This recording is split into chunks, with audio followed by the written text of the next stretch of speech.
Okay, the doors are shut and everyone's situated, and so I'm going to go ahead and just break the computer. Well, that was interesting. Okay, I fixed it. I am Mike Nelson. I'm the president of the Chess Foundation, and I have the honor to do the introductories today. And so I have a little thing to read here for you that they've provided for me, and I'm going to do that. The award that Ms. King was given today is an award that was established in 1999 by two of our guests here, Dr. Eveline Faure and Dr. Goldberg, and it honors their lifetime colleague and friend Margaret Pfrommer, a polio survivor and patient advocate. It's awarded to a clinician or ventilator-dependent professional or advocate who has advanced the areas of mechanical ventilation and fostered partnerships between physicians and patients. This year, it's my pleasure to present the award to Mrs. Audrey King. Let me show you the award. Pretty spiffy award. Okay.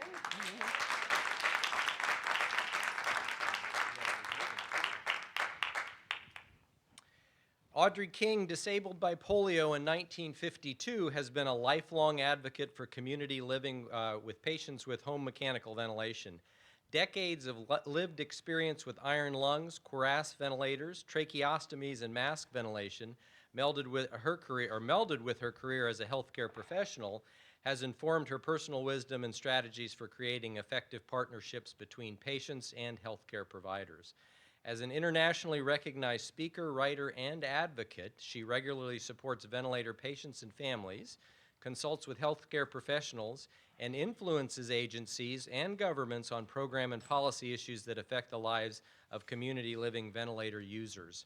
Although she's now retired as a psychologist after a 30-year career, Audrey continues to be involved in education, research, consultation, and advocacy.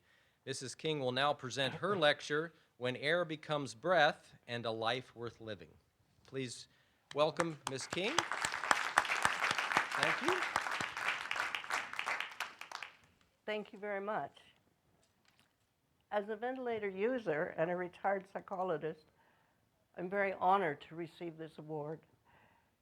And in fact, I think in many ways that it's also a tribute to your specialty, because I'm still here after nearly 70 years. I know you're very curious, and you need to know a little bit of my history. So I got polio at the age of 9 during the last of the epidemic years. I spent 2 months in an iron lung, 2 years in hospital, seeing my parents for 2 hours on the weekend, and finally I went home at the age of 11. I went back to school at age 15, some 6 years later. There were no power wheelchairs until my last year of high school. So I managed with other kids pushing me around, pushing me from home to school, class to class, helping me with books, coats, and the school office staff took on the job of helping me with the washrooms, which wouldn't happen today, I'm sure. But then by age 16, I slipped into respiratory failure, and I found myself in the iron lung again. The cuirass enabled me to go home much more quickly this time. I don't know whether you're all familiar with the cuirass, but it was kind of like a mini iron lung, a chest shell negative pressure device, which allowed you to take breaths in and out. I was accepted at university, but only conditionally, I found out later. What was the point? She'll never get a job, the authorities debated. But thank goodness I never knew any of that till a few years into university, by which time I had proved myself.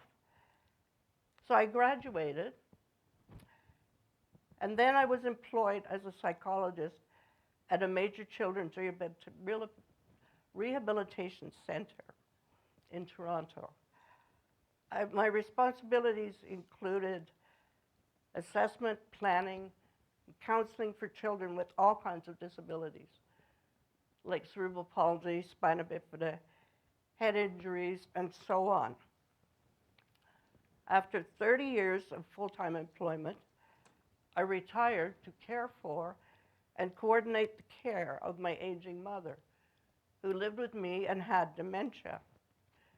This wasn't easy, but I can say that the shock value of seeing somebody in a wheelchair doing that did allow me to have my foot in the door with some of the agencies that I needed to involve. Over the years, I've learned a lot. I've survived major health issues, and I've enjoyed some amazingly improbable lifestyle adventures, which you'll hear about later. I've benefited enormously, obviously, over the years from the evolution of technology, from power wheelchairs, negative and pressure ventilators, non-invasive to invasive ventilation, and back to non-invasive again. But I'd say I've learned even more from the children and families I've worked with. I've learned resilience. I've learned, above all, I think, the insatiable drive to become who you're meant to be and what really matters in the face of challenges. And it's these insights I plan to share with you today. I'm going to focus on what makes a life valuable in spite of ventilator dependency.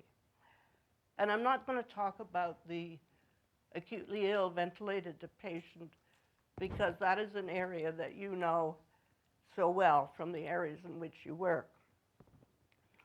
I'm going to share with you the perspective of long-term ventilator-dependent people whose strongest self-identity is their role and their value and purpose in life, not their dependence on the mechanical assistance that they need to breathe.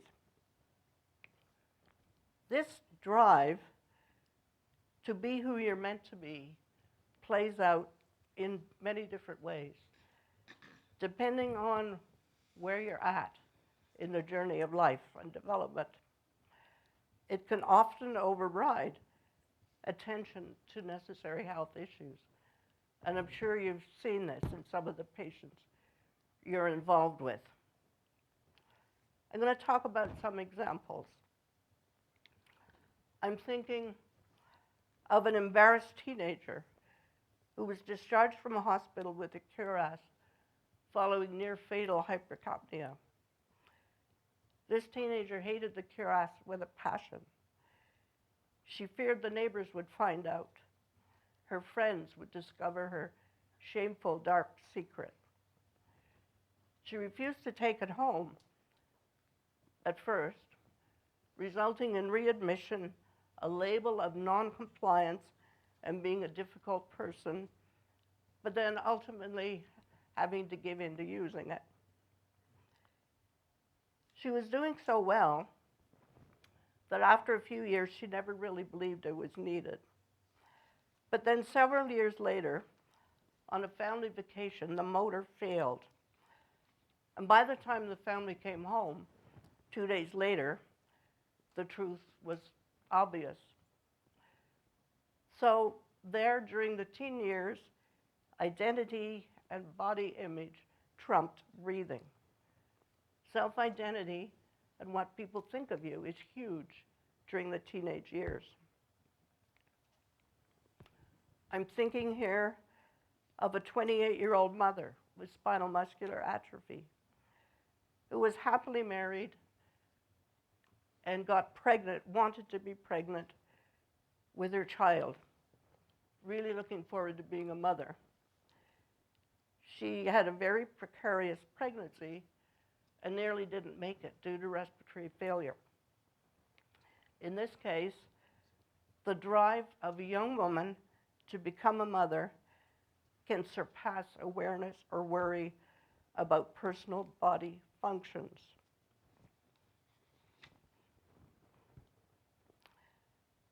And then there's a highly respected professor again with spinal muscular atrophy, who just this past summer was invited to give a prestigious keynote speech in a major Canadian city, some 3,000 miles away from where she lived.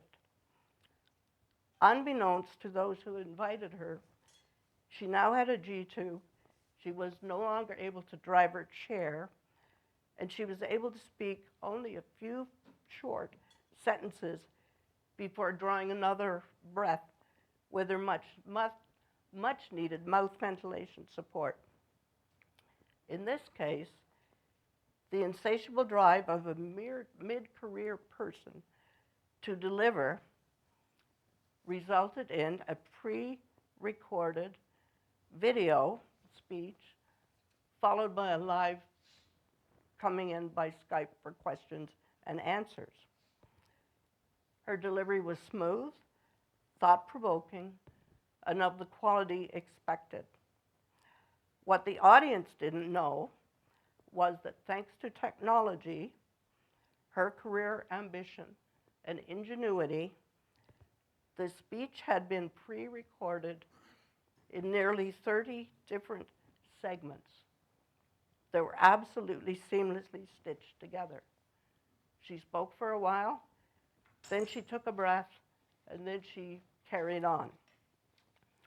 What the audience also didn't know, and why should they, was that this was possible thanks to her ingenuity, technology, trust, and her relationship with an excellent pulmonary team. And then, of course, what can we say about the normal sexual curiosity and drive of a young man? Not exactly a confession. I haven't yet done the deed. I'm here for you, Mark. Is it possible for me to know a woman in the biblical sense? Are we talking about sexual intercourse? I think so. Outside marriage? My penis speaks to me, Father Brendan. This therapist suggested I could work with a sex surrogate who would be sensitive to my unusual needs. In my heart, I feel like he'll give you a free pass on this one. Go for it.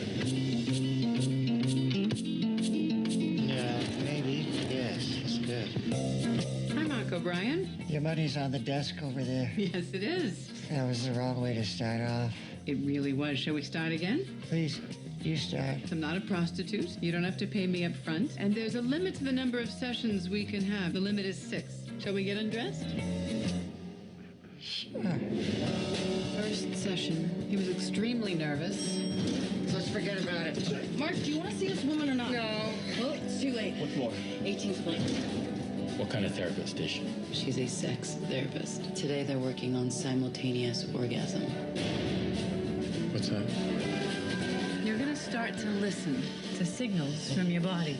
That way you'll be able to have some control. Oh, God. I understand even among non-believers, the most common expression of sexual ecstasy is, oh, God. Picture yourself as a 6-year-old boy. Do you blame him for getting polio? What is she like, Cheryl? She's the most wonderful person on the planet. I don't usually meet with clients outside of work. We don't have to do much talking. I just want people to say, hey, who's that gimp with that beautiful blonde? What happens when people become attached to each other? Maybe this is a bad idea. I think you've done a great thing.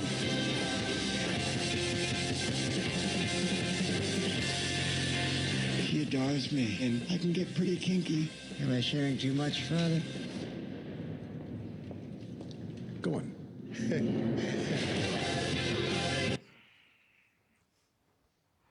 So, you can see that the job of the patient is to get on with life, according to where he's at in the journey of life. The job of the physician or the healthcare team is to prescribe and monitor ventilators and to look after lung function. These are different roles, which don't always jive very well. Conflicts and misunderstandings can occur, resulting in lost opportunities for discussion, explaining, reducing fear, optimal management, and so on. So the patient's understanding of what's important can be quite different from that of the physician. And I think this diagram explains it pretty well. If you look at the first couple of categories, the degree of importance is big to the physician. But to the patient, what matters most is the categories at the bottom. His relationship, getting back with his family, getting back to his job, on with his education, and so on. So clearly, the need is to bridge these two realities, to get to the kind of relationship where you can get into discussion and collaboration in terms of what to do. I see it as a journey that's interactive, and it's as variable as individuals are. It takes time. It's usually sequential in nature, although, and it goes through the stages of dependence, apprenticeship, partnership, and expertise. In the beginning, patients and families who are new to long-term assisted ventilation are totally dependent on clinicians. They don't know anything. It's a whole new experience. But with time, health stability, and confidence, the patient can move on to an apprenticeship kind of mode. Here they need to learn what is important. They need to know how everything works, when to seek help, how to order supplies, and so on. With time, knowledge, experience, and growing confidence, the patient can then move into kind of a partnership mode where decisions are made by both the ventilator user and the physician in a collaborative kind of framework where there's discussion, questioning, debating, even arguing, sometimes repeatedly.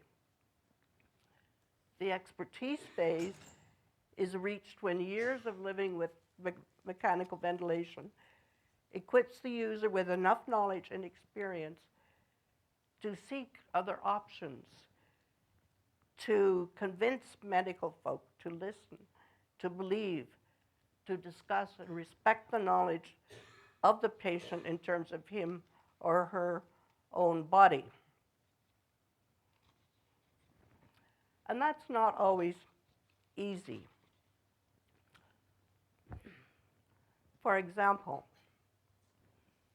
I had just returned from a speaking tour in Japan, having decided, with the generous help of an RT friend who's here today, that it would be much easier to take a smaller ventilator that could hang on the back of my chair than the larger PLV 100. And in sending me up to use this, I discovered that positive pressure, something I'd never used before, was much, much more comfortable on the PLV, on the LTV 900, 950. So I went off on my trip, and when I came back, I had a sleep study that had been pre-scheduled. So I arrived with both ventilators, and I asked the technician to check me out on both. And she looked a little uncertain about what to do, and this was a little late at night when I arrived, so it wasn't easy for her to check with anybody.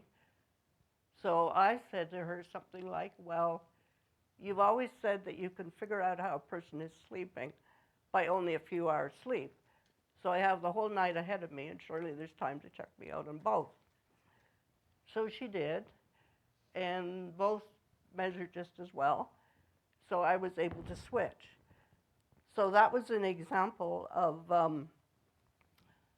I don't know whether it was, I guess it was partly partnership and partly being somewhat, well, certainly experienced.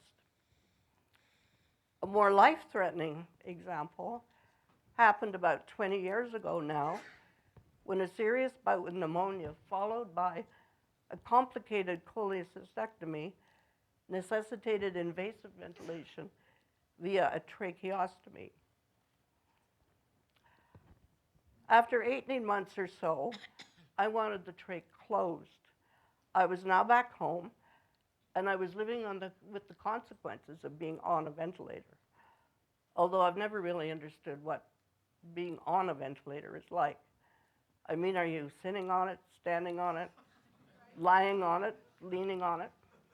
I don't know, doesn't make sense to me, but people use the term.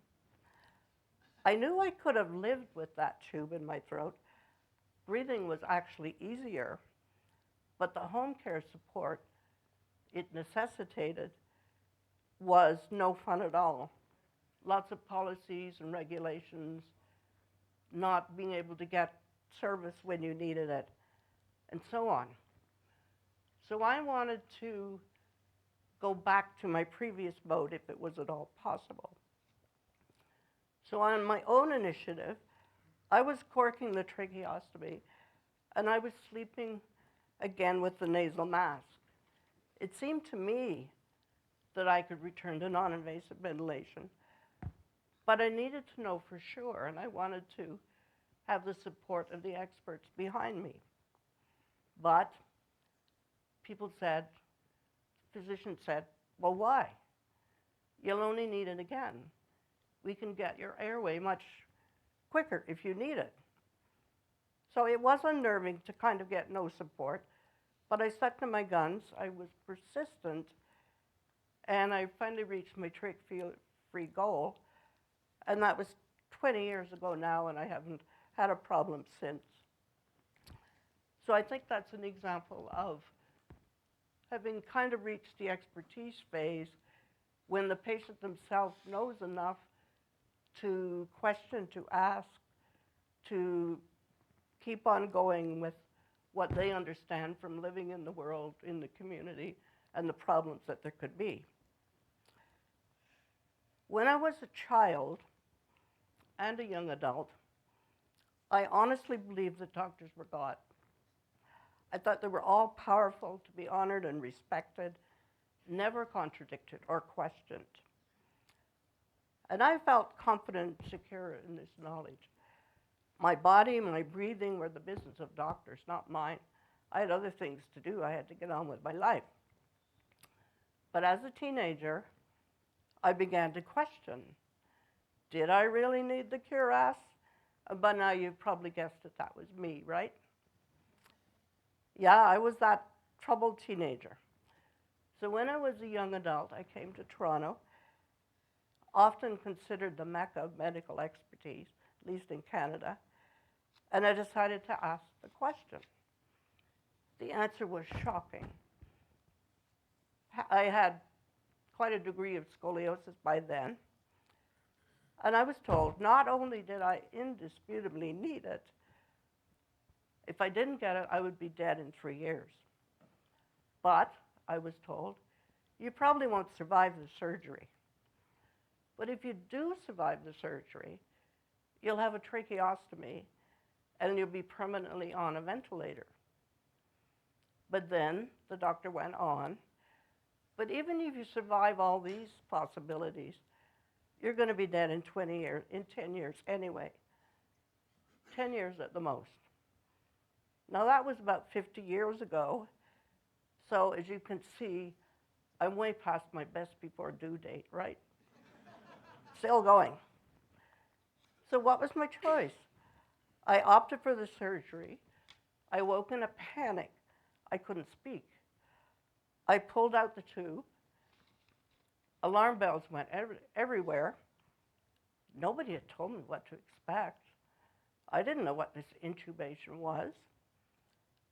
Somehow, I managed to convince the doctor not to put it back. Have you ever tried, after 10 hours of surgery and a traumatic extubation, to argue convincingly not to put it back? But I did. But I could still see his blonde hair. I could still see his name tag. I think it was a Dr. Andrews. Many hours later, I awoke. My neck muscles were stiff as a board from the effort of breathing. And this time I pleaded for the cuirass. "You don't need it," he said. "You're doing fine. We're monitoring you." Now I had to convince him. Didn't he think it was really rather mean to do 10 hours of surgery and then take the cuirass away? Like, if they didn't think I needed it, why hadn't they weaned me off it before? So again, I guess I was an effective arguing person, because they gave me the cuirass back for maybe a couple of weeks or so, and then they gradually took it away. Psychologically dependent, the orthopedic guy said. You were just addicted to it. Now, I was a little embarrassed to be so psychologically weak, but I was also thrilled to think that I didn't have to deal with this big piece of equipment anymore. And I was really looking forward to when I got up and around, being able to do things and travel much more easily. 5 years later, I was in life-threatening respiratory failure. I don't know how I lasted 5 years, but I did.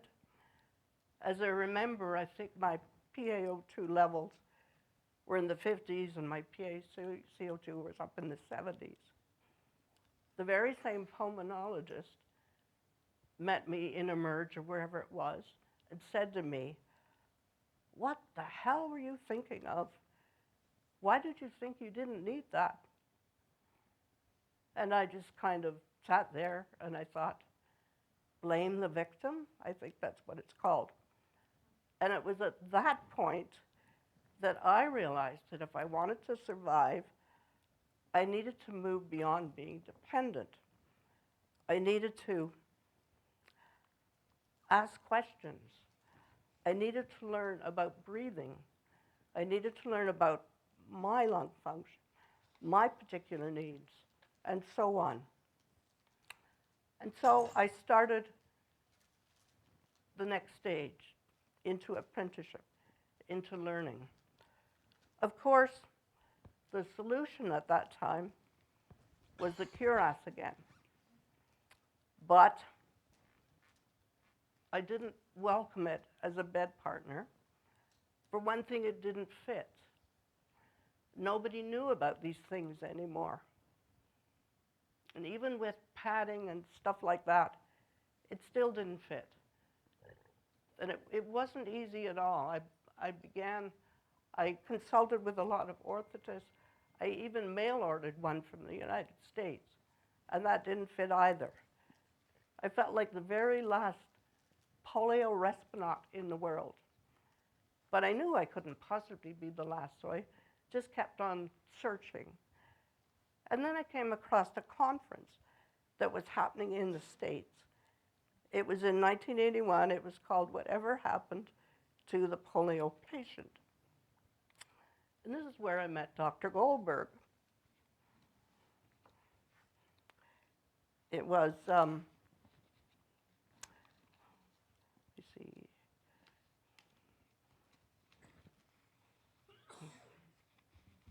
My pages are stuck. Okay. I went, I saw lots of people who looked like me. There were lots of doctors there from all around the world, RTs and so on. And what was amazing was that everybody was learning from each other, having lunch together, meeting in the lobbies, in each other's hotel rooms, long into the night. And I realized the incredible power when all the players in home mechanical ventilation got together, learning, sharing, so on. And here's Dr. Alba, another pioneer. She talked about glossopharyngeal breathing. She offered to teach anybody how to do it. I'd heard about it. I didn't know, so I took her up on the offer. And here's the results about 3 months later. I wish I'd learned that years ago. Many significant events grew out of that particular conference. The International Ventilator Users Network got established.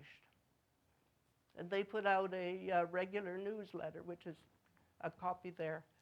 They have a resource directory, home ventilator guide, and many other things. And I would recommend that all of you introduce your patients to the Eveline network, because it's very powerful. Margaret Pfrommer was there with Dr. Goldberg's littlest patients. It was amazing. Some of us came back to Canada to form a group called Citizens in Living and Breathing. We were a grassroots group. We were a mix of parents, ventilator users. There was an OT who was involved, social worker, other advocates, and so on. During our 7 years' existence, we had several major educational conferences, and we invited speakers up, such as Dr. Goldberg, Dr. Doug McKim, Dr. Alba, and so on. All of them believers in the power of partnership and collaborative learning. We provided peer support to new ventilator users, and we were able to effect some very significant government changes. For example, we got housing opportunities for some ventilator-dependent people. And in Ontario, we have something called the Regulated Health Professionals Act, which means things like, acts, for example, that only nurses are allowed to do. So that, of course, had a big impact on people who need suctioning. But we were able to get an exemption to the Regulated Health Professionals Act for activities which are, quote, of a routine and stabilized nature.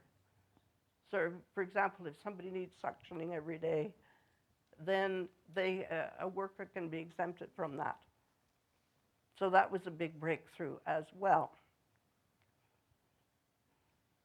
So, essential knowledge about living with a ventilator comes from all of those great resources, but it also comes from just the experience of living life and taking risks.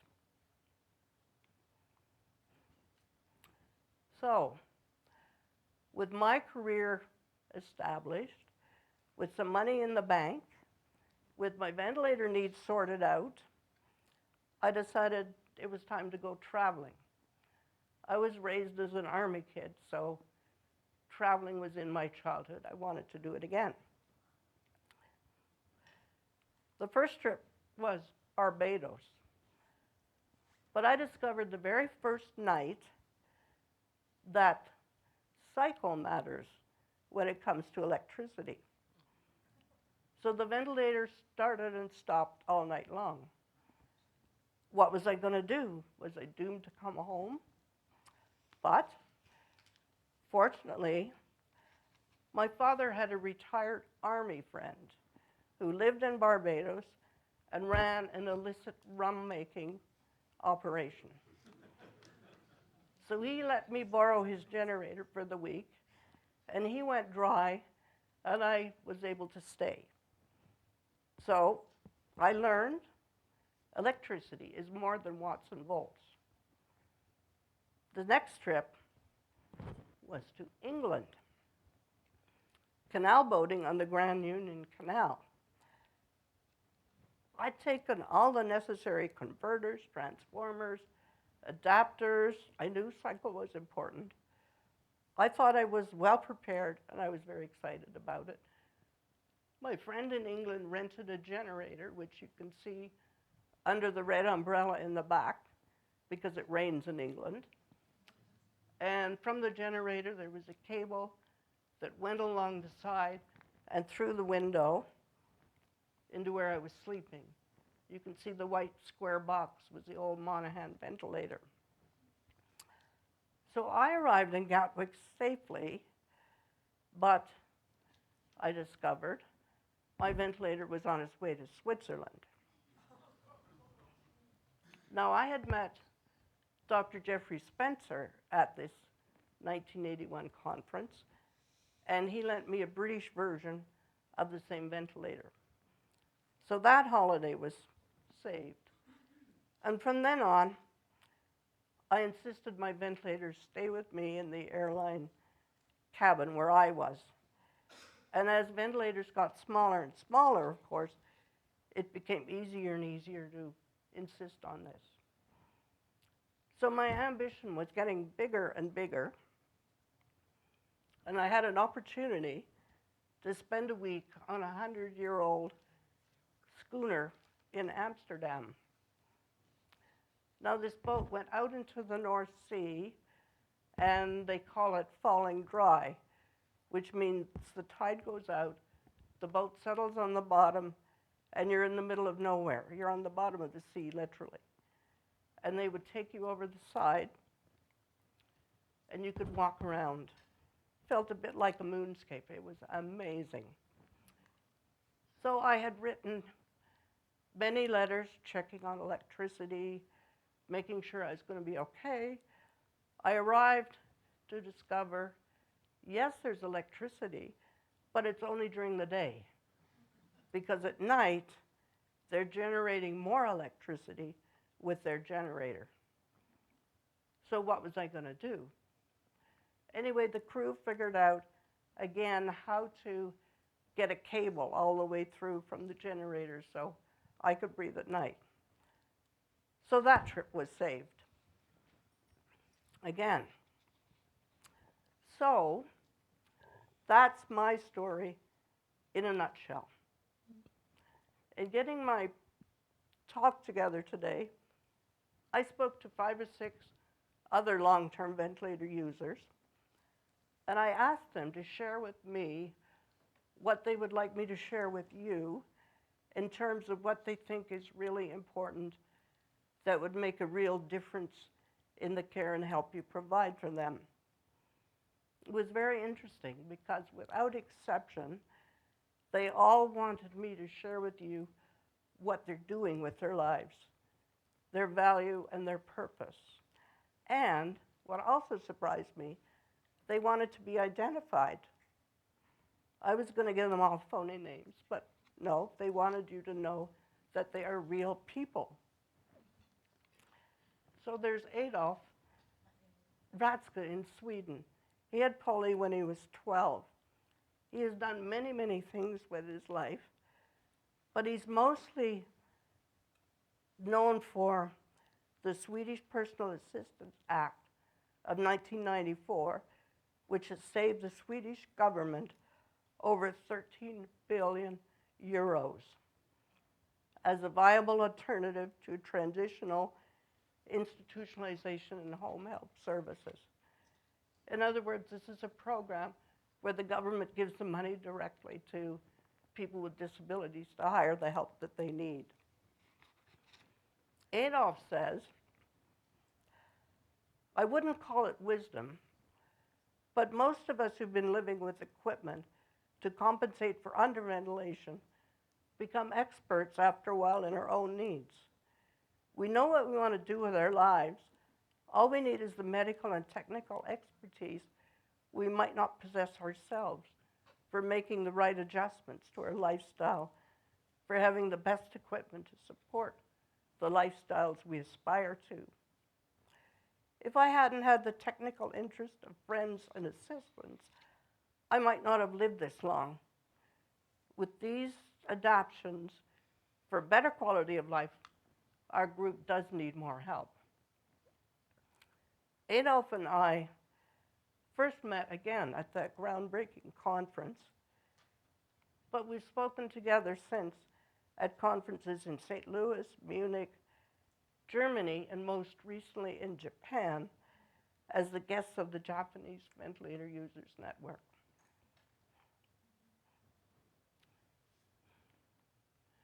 And then there's Catherine Frazee, and you might have heard the name if you're from Canada. She's a professor of distinction who's retired now from Ryerson. She was Ontario's Human Rights Commissioner for a while. She's an officer of the Order of Canada, and she has 3 honorary degrees from different Canadian universities. She happens to be the distinguished career woman that I mentioned to you recently, who recently put together the keynote speech in so many different segments. She says, share knowledge, not just information. It is helpful to leave an appointment with test results, but what stands out is when it's given with knowledge and in context. A decline of 15% is discouraging, but I don't feel defeated when I learn that there's patients whose respiratory capacity is 0. That tells me that despite that, life is still livable. It's a challenge, not a defeat. It's still hope. Appreciate and respect the limits of your knowledge. When a patient asks if something will be possible, do not answer no. Give them more honest, not to my knowledge, but surprisingly favorable outcomes have followed with someone's hunch and a search. Then there's Justin Robinshaw, who is central nuclear myopathy. He's been invasively ventilated for about 7 years now, and he has a home business as a graphic designer. He says, asked me to tell you, the biggest barriers are not being straightforward. Having patients understanding, listening to patient issues matters a lot. My thoracic surgeon is always reachable. He has lots of patience and goes out of his way to solve my respiratory issues. I'm extremely lucky to have him. Then there's Ing Wong Ward, who was a well-known producer for the Canadian Broadcasting Corporation and is now an associate director of the Centre for Independent Living. She is the mother that I previously mentioned who had a precarious pregnancy. Presently, she's unfortunately battling a very complex colon cancer that's taking her through surgeries, radiation, and chemotherapy. And she was on the news this week because Ontario's premier invited her to a roundtable discussion with Bernie Sanders, who is here from the US, wanting to find out more about Canada's healthcare system. So that's quite an honor. She says, the bottom line message is there has to be strong two-way communication. There's real subtlety in everyone understanding one another. Doctors may need to take more time with people with disabilities to assess frustration versus depression versus suicidal tendencies if they're in that state. I get it that doctors need to focus on medical care, but medical care has to extend beyond blood tests and so on. Patients need to know how they can live.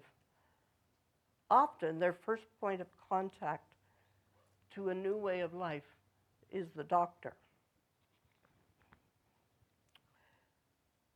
A lot of these people have been quite preoccupied with the medical assistance in dying legislation. This is happening in many countries, has different names.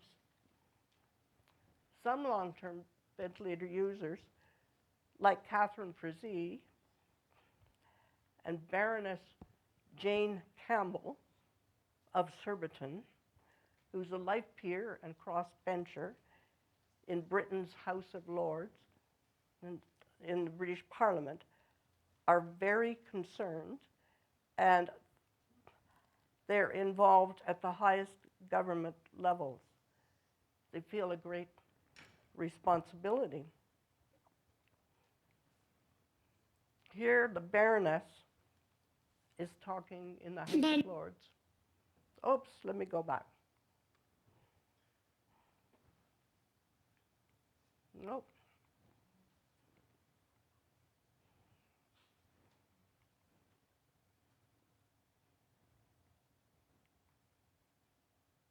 My lords, I'm delighted to return to the chamber today after a long period of illness.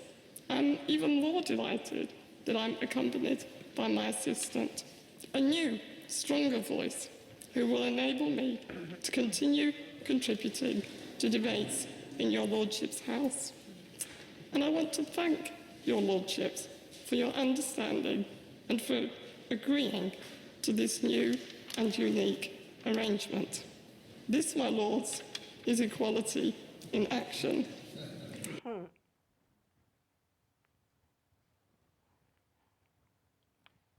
Here she's talking to the media further, but because of her mask, but because of her British accent, I feel like it's very handicapping trying to understand what she's saying. So I'm just going to read it first and then you can listen to it. She says, "We've heard the last 3 years about assisted dying, and people should have the choice to end their lives. People should have the choice to end their lives. If they become dependent, they don't want to live anymore because they can't do the things they used to. Do you really think that's reality? No, it isn't. Most disabled people are getting on with their lives. They're living their lives. They enjoy their lives. Why on earth can't we just be treated as normal members of the public? We have decent, ordinary lives. We have families. We have children. We don't think about dying all the time. And yet again, we have another film that's basically saying the same old thing. If you're in a wheelchair, you're tragic, you're brave. Go and make friends with disabled people. Enjoy the reality of their lives, not the crap which says it's tragic. I'm sorry, that's simply not the truth, and we're sick to death of it." We've heard for the past 3 years about assisted dying, and people should have the choice to end their lives if they become dependent and they don't want to live anymore because they can't do the things they used to do. Do you really think that's reality? No, it isn't. Most disabled people are getting on with their lives, they're living their lives, and they enjoy their lives. Why on earth can we not just be treated as normal members of the public who have decent, ordinary lives? We have families, we have children. We don't think about dying all the time. And yet again, we have another film that is basically saying the same old thing. That if you're in a wheelchair, you're tragic, you're brave, and if you're not a Paralympian, then your life must be over. The book sold millions of copies. Would you advise people not to go to see the film? I would say go and make friends with disabled people and enjoy the reality of our lives, not the crap that says it's tragic and therefore the grace of God go I. I'm sorry, that simply is not the truth, and we're sick to death of it. So I find that quite impressive that she's comfortable enough to go out with a mask.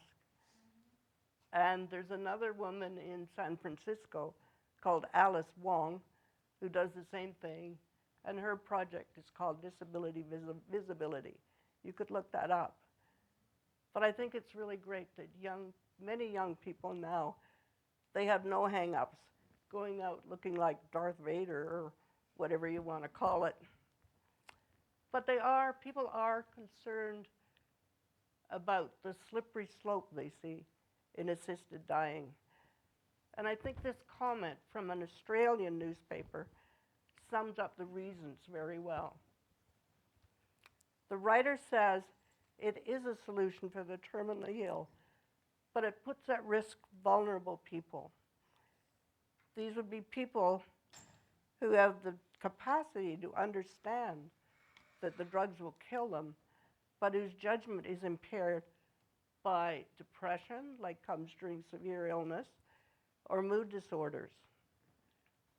People who aren't strong-minded or frightened are vulnerable. People who don't want to be a burden. People whose apparently voluntary request for suicide can be manipulated by the undue and influence, misrepresentation, or unconscionable conduct of others, including family members and caregivers. I have seen this happen with 3 people I know, friends and acquaintances, whose family members have written DNR in their record or indicated this to the doctors when they've been severely ill. And these people, in fact, lived a life that their family members didn't know about in terms of its value and so on. So this is a great concern. And people who do have used mechanical ventilation are very disabled. They do have a sense of being lesser valued and devalued. And this is where the fear comes from. Ing, in her current struggle with cancer, says, as for doctor-assisted dying, my own experience is nobody has brought this up, even with my cancer. That's been a relief. I'm pleased that the focus has been on supporting my life. I'd also make the case that every person has biases.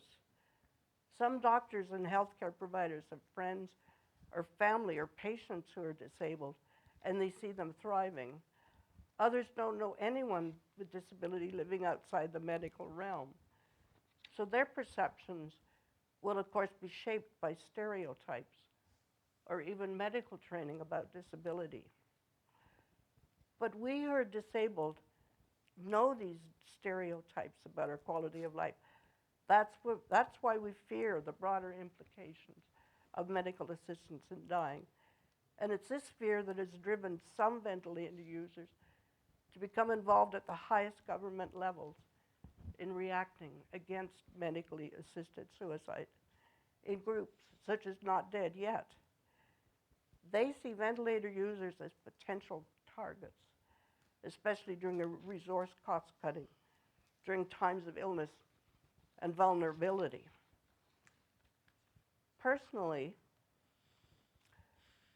I've already mentioned that I've seen people who have passed on who did not want to, but because of the lack of communication and awareness of family members, assumptions were made and this happened. So, there needs to be conversations, greater communication with family, friends, especially with physicians. In your role as pulmonologist, respirologist, it's interesting that your highly skilled expertise is taken for granted. It's just assumed. But it seems that communication and the relationship could be enhanced and would optimize care in order to get to that point of being able to talk about and make good decisions together. And it's interesting in that talking to these other people, I began to think about which chest physicians I had felt really mattered in my life. And then I asked myself, why is this? One of them, who I absolutely loved, said, I'm so proud of you. You've taught me all I know. Now that was a little disconcerting. Once he called me at home to ask if he could give my number to another patient who he felt was similar to me. And we became the best of friends. So the way we communicated to each other, I felt admired. I felt respected. I felt that he really understood the consequences in my life of living with ventilator dependency. And another one, this is really interesting. I was in the ICU. I was very ill. I was sleeping, and then I kind of woke up. He thought I was still sleeping, and all he did was tuck the blanket up around my chin. And it just felt incredibly healing. Now, I don't know what that was. I think it was the art of medicine. I think the science is excellent, but maybe the art could be enhanced so as to get to that collaborative relationship that we need. So in summary, what makes for excellence in partnerships? I think it's greater awareness of the lives of ventilator users, their successes, their realities, what's important to them. And I hope I've shared some of this with you today. So I think if you have the time, the interest, the teamwork, whatever it takes to take patients through from dependency up to partnerships and getting some expertise in terms of their own condition. The third would be connecting patients to peers, to groups, to networks, such as the Ventilator Users Network, such as the Trach Mums of Louisiana, which I've just been reading about. Another one that I hear again and again is never extinguish hope. Hope is oxygen for the soul. It means putting things in context, listening, encouraging, supporting, and respecting. Advocate and work for and with mechanically ventilated patients and their families. Catherine Frazee, again, sums it up very well. Never underestimate how influential you are as health professionals in crafting the narratives of our lives. This is an immense responsibility which goes well beyond the clinical and technical matters in which you're so capably schooled. Never stop trying to get better at deep and patient listening. It's your mightiest, it's your mightiest healing power. So at that point, thank you very much.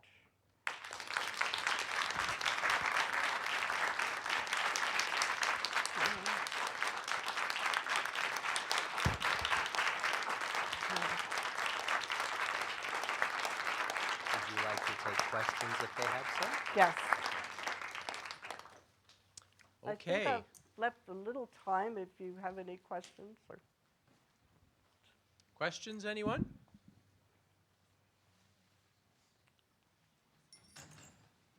Okay.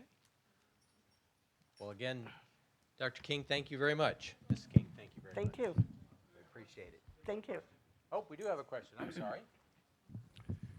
I really enjoyed your presentation, and it brought to mind the difference between curing and healing. So curing is something that we do with equipment and pills and injections and tests and things like that, and we very seldom accomplish, especially when we're dealing with chronic illnesses. And disease is what illness does to you when it takes away the ease of living. And then you're diseased. And there is no cure for that. You deal with disease with healing. You might cure illness, you heal disease. And the treatment for disease is given orally, but it enters the body through the ears. And it's a two-way street. As we try to heal our patients, the patients end up healing us. Thank you. I would just like to make one comment. I trained in pediatrics and in anesthesiology to become one of the early pediatric critical care physicians and was given the assignment of dealing with ventilator users of children. I didn't know what to do. And I'm standing next to Audrey as one of the people who taught me. I learned from some very few special physicians. We know who they are. They're members of the International Ventilators Users Network, and Dr. Alber is one of them. There are a few of us. We're a network, and we know each other. But truly, my education and understanding what you just said, which I think are more than pearls of wisdom, I think they are really divine inspiration, were taught to me by Margaret Pfrommer and Audrey King, who I met on the same day when we all met at that meeting. And to see this 30 years or 35 years later is simply the most wonderful experience of my life. Thank you.